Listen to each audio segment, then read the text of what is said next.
Thank you. Thanks I'm happy for to being be here. Thank in you. Sioux Falls. This is your first time, right? Yes. Yeah, so I want to know a little more about you. So where are you from? I'm originally from Orland Park, Illinois, which is a southwest suburb of Chicago.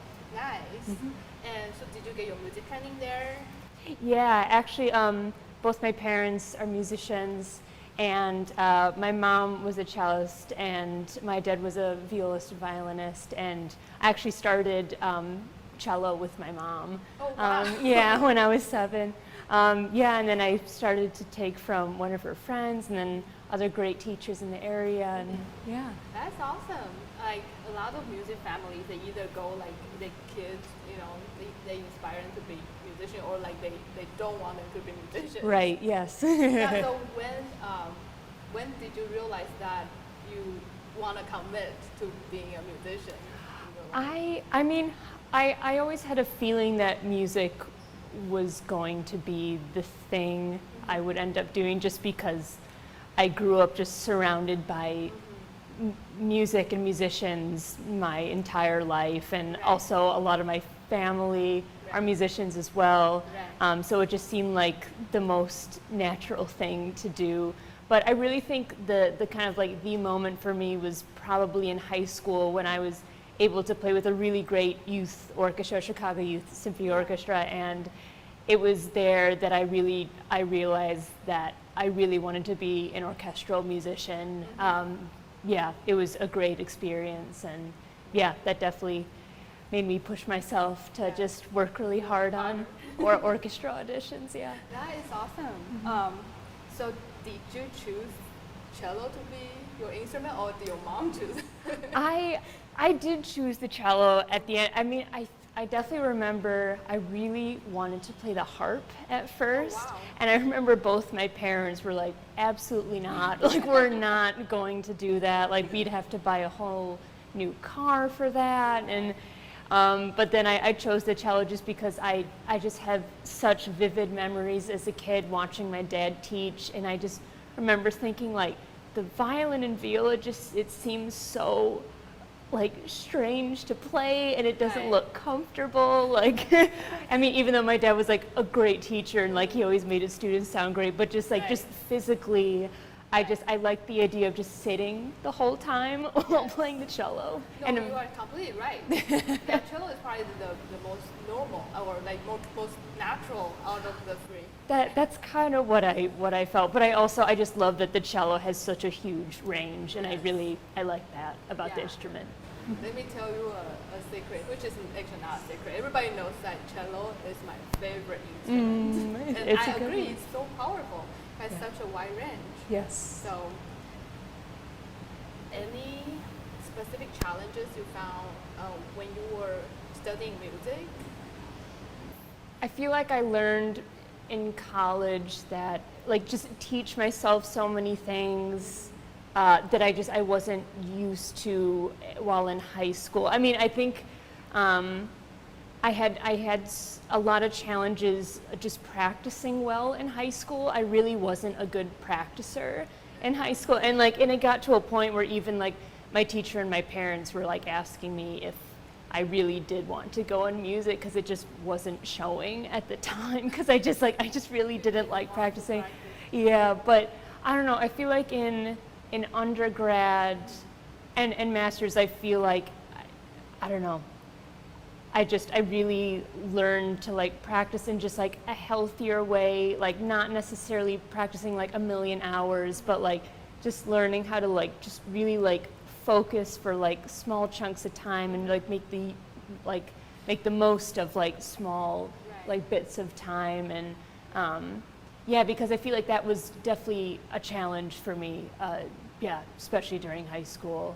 So like you were not able to focus when you were practicing? Yeah, focus, and I think I was so worried about making mistakes while I was practicing, which is like the completely wrong thing, the wrong mindset to be in when you're practicing, because like the practice room is the space for like you to experiment, and the room for you to make mistakes. And I just didn't figure that out until like, I mean, I want to say like late undergrad, and then yeah, I feel like master's degree was, I don't know, I felt like I was like finally starting to get into a groove of like learning how to practice well. And like just not being afraid to like, you know, to sound bad, because like that's what the practice room is there for. Yeah, So. no, thanks for sharing that, because I think a lot of people are struggling, including me. When I was growing up, it's like we don't want to make any mistake. I know, and because of the, you know, the fear, we end up not accomplishing anything. Yeah. Yeah, that's really cool. And do you have any memorable moments you can share with us? I know you probably have gazillion, but like any special moment to you during your musical journey? It doesn't have to be music related.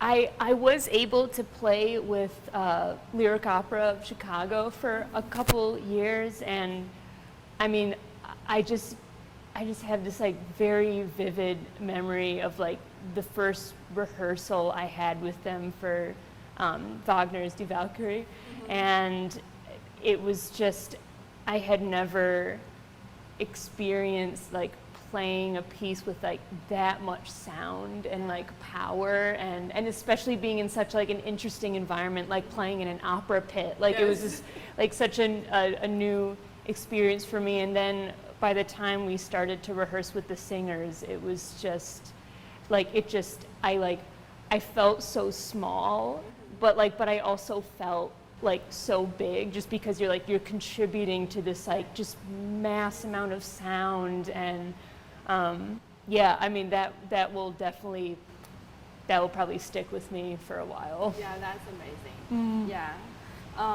and I guess besides classical music, do you have any other type of music you enjoy, or other types of art? I bet there's a lot. Yeah. I mean, I love listening to lots of different kinds, like alternative, indie, electronic. I always tell people to check out this one band, because I started listening to them, I think during my master's degree, and I was just in awe of just the unique sounds and styles they have. It's a band from Australia called Hiatus Coyote, and it's, yeah, I just love them because they mash like soul and electronic and like indie sounds, alternative, like just all together, and it's so beautiful. But I love opera and jazz. I mean, everything. Yeah, that's awesome, because like you can't really separate yourself, just commit yourself to only one, or isolate yourself in that category. Right. It's everywhere. I mean, because I also like find myself like if I do listen to all these different types of music and different types of singers, I also have the feeling that whatever I do end up listening is probably going to reflect in my playing. Yes. So I also feel like it's good for me to like always be listening to different types of genres and different types of singers, because like, I don't know, maybe I can like adapt the type of like vibrato this singer is using into like my playing. And so I like to think that, I don't know, whatever I end up listening to will end up translating into my playing somehow. Or I'll try to do that. I completely agree. That's why your playing is very vivid. Like, you know, the stories, colors, and now I'm gonna ask you, I've been wanting to ask you, because I feel it's kind of another art of yours, that you are very into doing different kinds of makeup and hairstyling. And I have seen your so many really amazing photos, full of different characters in each photo. I was so blown away. So like, can you tell me or tell us a little bit about that? Like, what inspired you to do all that, and you know, to get really into it? I mean, I feel like I really have like memories when I was a little kid being like fascinated with my mom's makeup box, and I always thought like, oh, like this is like so cool. And then I feel like it wasn't until YouTube came out when I started like watching a lot of makeup tutorials, and I like started seeing like how big of transformations like makeup can be. And then I feel like the thing that got me like just especially curious into like experimenting around was actually RuPaul's Drag Race. I don't know if you're familiar with the show. It's a reality TV show about drag queens and drag artists, and that's when I like really started like just seeing just how amazing makeup can be, and it made me want to like experiment more with it, and like especially during Halloween because it's my favorite holiday.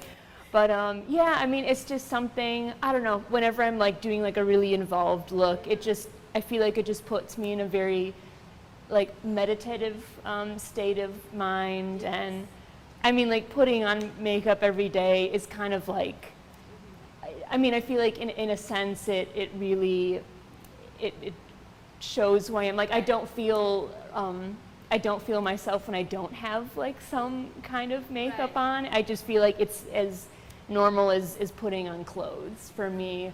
But yeah, I just see it as just like, it's just a way that like grounds myself. It's something I always do in the morning and just like kind of, you know, puts me in the right frame of mind. That's really, really cool because everything you do, like you are just, you know, everything you're shouting, just you. It's just you. Oh, and it's admirable for me because like you walk your art, and then music is a part of it. It's like everything, you know, all the elements of you. So, so since you are also here in Sioux Falls teaching some young future cellists, well, young cellists, I can say they are already cellists, but you know, all those students. Do you have any advice that you would give them? Because like growing up, you know, going through different kind of struggles, you probably understand very well what people at that age, younger age, probably have encountered. So do you have any advice for them? Yeah, I mean, I feel like we mentioned this earlier, just how high school was like a hard time for me to, you know, to concentrate well, like during practicing. And I think my biggest word of advice for young cellists is just to be like kinder to yourself, like when practicing. Because I know it's like it's so easy to get like frustrated, especially when you have like so much schoolwork on top of having to practice and on top of like wanting a social life, because having a social life is like so important. And that's the thing that I feel, I don't know, like, because I feel like your social life, like it like grounds you at the end of the day. And if you like don't have that, like you're not gonna have a good mindset. You're not gonna have a good like practice sesh if you're like, you know, if you didn't have a chance to like, you know, be with your friends, like, you know. So I don't know. I think maybe just like, try to give yourself like enough time to like to be able to be with your friends, like, but at the same time, like, even if you have like just like 30 minutes in your day to practice, just have like one goal in mind. Like if you have like a lot of pieces to like work on, just decide on like practicing like one thing and just focus on that for the 30 minutes, and don't like overwhelm yourself with doing like a million things at once. And but just It's like finding your peace. Ground yourself, because I'm still struggling with that. Oh, same. So And I can see that, you know, when we are so eager to accomplish something, we are, our minds are everywhere, like, you know, 100 miles per hour or something. So, like finding your own peace and ground yourself, that's amazing. And besides music, what else, like not music related thing, do you like to do in life?